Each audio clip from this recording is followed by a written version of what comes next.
Shout outs to my folks over at BetUSTV for sponsoring this video. Top Billin, Uptown Murf. Top Billin Villains. Hey, yo. All right, y'all, we're going to have to do another Think Like a GM, right? That's the joint where I ask you to go outside of yourself. Do not think like a fan, and definitely don't think like a fanboy or fangirl, and put on your legitimate GM cap. So I see Shaquill Griffin was in the building for a visit. I wanted to let this kind of shake out for a day or so to kind of put my GM cap on here to see why the heck would Shaquill Griffin be in the building. Now, this takes me back. I believe this was the first, right, when you guys ran down on me when I was covering the Atlanta Falcons, and you was like, man, we really like your work, right? And they played Seattle Seahawks the first game of the season, whichever season that was. And, of course, I was doing my 1-2 thing there, covering that team with the film studies and everything. And you guys was like, oh, man, we wish you could do that for the Seahawks, right? So it was a couple of weeks went by. And I finally caved in because it was a ton of y'all was asking me to do it. And then here we are today, 3, 4, 5 seasons later? Yeah. So your man Shaquill Griffin, that was his last year. And I remember him going, right, I think it was against Adam Thielen, right, ironically, against his former team, the Minnesota Vikings. And Thielen was giving him the business, right? Just going through that entire season there, I felt like Shaquill Griffin was overrated, right? For, you know what I'm saying? He had a pretty big name. He was a really good athlete, or he is still a really good athlete. He has some pretty good ball skills, but very inconsistent is what I came through that particular season there. And I believe at the time it was Trey Flowers on the other side of it, right? So if you really look at this, right, life imitates art, right? Fast forward now, Tariq Woolen on one side. Reek Woolen on one side. Somebody who I actually like, right? I don't like his finesse style of nature, right? And I'm pretty sure Coach McDonald doesn't like that. Coach Carroll didn't like that. The guy is super finesse, right? He's not trying to really hit anybody out there, which didn't really seem like that his first season there. But his ball skills are phenomenal. He is a great athlete. I mean, come on. You can see some of the gems that he comes with on some of these interceptions, man. It's just absolutely phenomenal. And then you have one Devin Witherspoon. Now, Devin Witherspoon, I know you guys' favorite, probably the favorite of most people on that particular team, right?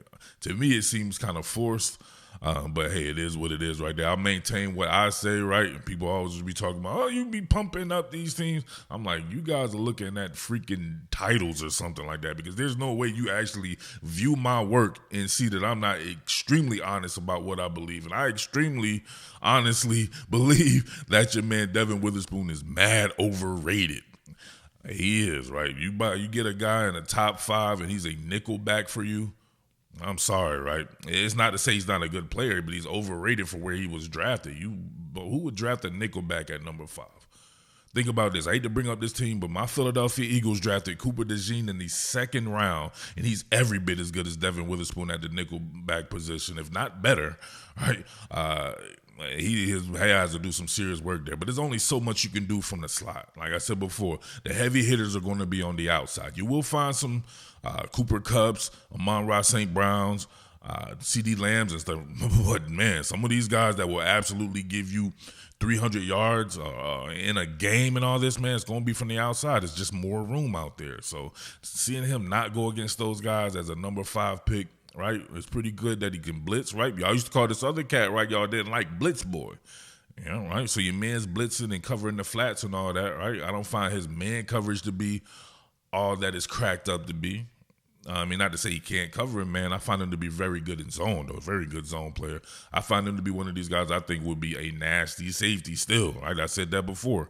I think he would be a nasty safety. But what does that say for the outside position?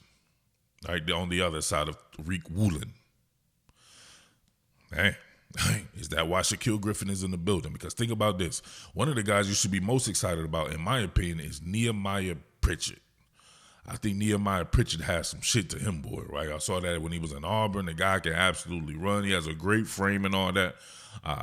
Imagine where you drafted him at, right? It was like the 5th round, right? So both of your outside cornerbacks could be 5th round draft picks, but your top 5 guy is on the inside, blitzing and batting down passes. I don't know. That doesn't sit well with me, right? As somebody, right, having to see other people get called overrated and all this, that, right? Oh, I buried the lead, right? If Cooper DeJean got drafted in the slot, but the one who got the most of the headlines and almost won Rookie of the Year was outside corner for the Philadelphia Eagles, Quinyon Mitchell, because we got to see him go against and shut down some of the best names in the game. That's how you make a name for yourself out there. But, I mean, it is what it is there. Devin Witherspoon gets a ton of attention. He gets a ton of publicity, so I think that helps out right there as well. But Nehemiah Pritchard's on the outside. Josh Jobe. You know what I mean? So these are some unproven guys.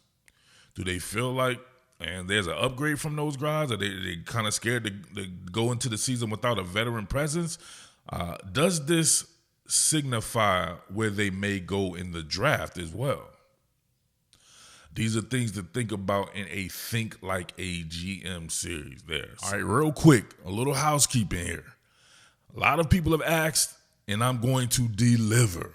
At least I'm thinking about it, right? We'll have to see how this shakes out right here. But a lot of people have asked me to do a Patreon to where they can get the full-length videos and not having me get the content ID claims where I have to rip the videos. So I might even take it a step further. I may put content on here that I don't put on YouTube, and I actually may stop putting full-length videos up on YouTube, period, right? That can only happen after a couple of weeks. I still have some obligations to go as far as sponsorship deliverances go. But after that, you want to make sure that you're at patreon.com/topbillin, and you can get in on it, right? Of course, be putting podcasts up there and everything, right? So this is one of my old drawings right here. I've rebranded it.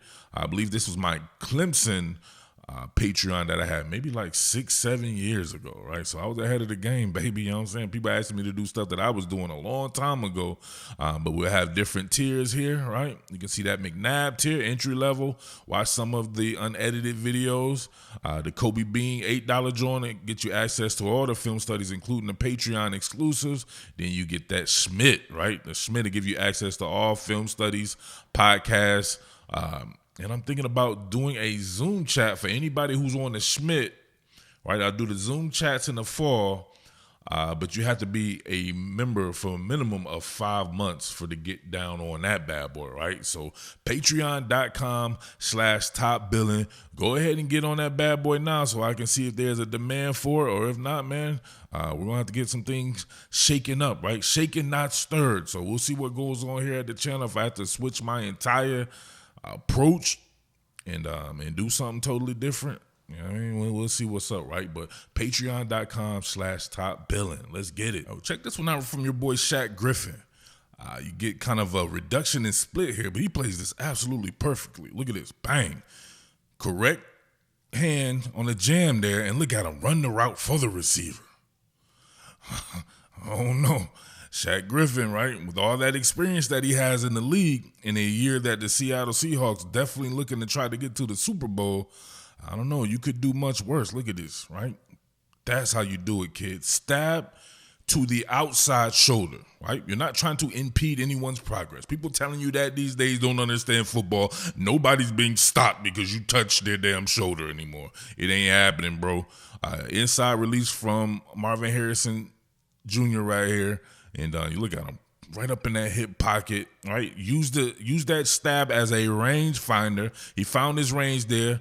Marvin Harrison with the old look-off method there. You see that? He's close enough to be in the hip pocket to reach out and touch someone. And then look, soon as Harrison starts to track and locate, he's doing the same thing there. This becomes a 50-50 even exchange situation, and Kyler Murray doesn't quite get it there. And look at him boxed out. Your boy Marvin Harrison Jr. Look at that. Hell of a rep there. So, man, I don't know what to tell you guys there. Him being in the building there, you do a lot of different stuff in the offseason. Even your offseason visits for rookies and everything, you may just be setting up stuff for the future. You get those 30 visits, why not use it? As far as the free agent visits go, though, I kind of looking at that to kind of see if they're telegraphing certain moves there. If you had him on the team, at the very least for depth purposes, you could do a lot worse, right?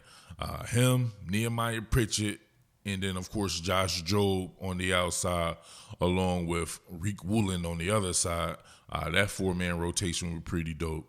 Then you have several guys on the inside as well, but most notably Devin Witherspoon. So, right? Looking at that safety position and the defensive back, it's a lot of dudes there.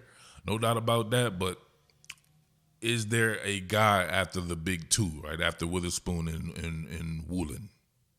It could definitely be somebody like that, though. But obviously, he'd be a little bit more expensive than some of the other guys that they might look at.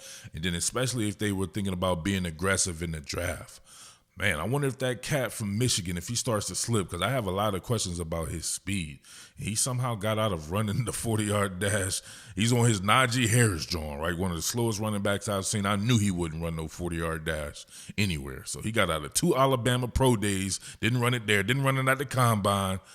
Same thing with Will Johnson. Didn't run at the combine, didn't run at the Michigan Pro Day. So I suppose he starts to slip there, and you're at that 18th pick, and you have some guys you may be able to give up or something, right? Some firepower there, and you're able to go and get a guy like that. I do think he will fit well in the Mike McDonald scheme, and man, you would have a hell of a freaking defensive backfield. Will Johnson, Witherspoon on the inside, Woolen on the outside, on opposite of him, obviously. Yeah, that would be nice. Very nice there. So let me know what you think, man. But think like a GM. What do you think is going on with your boy Shaq Griffin being in the building? And if you want to be in the building with some knowledge in your brain, be heading over to BetUS TV for all your picks, predictions, and analysis. I've been checking in on these guys and their shows, man.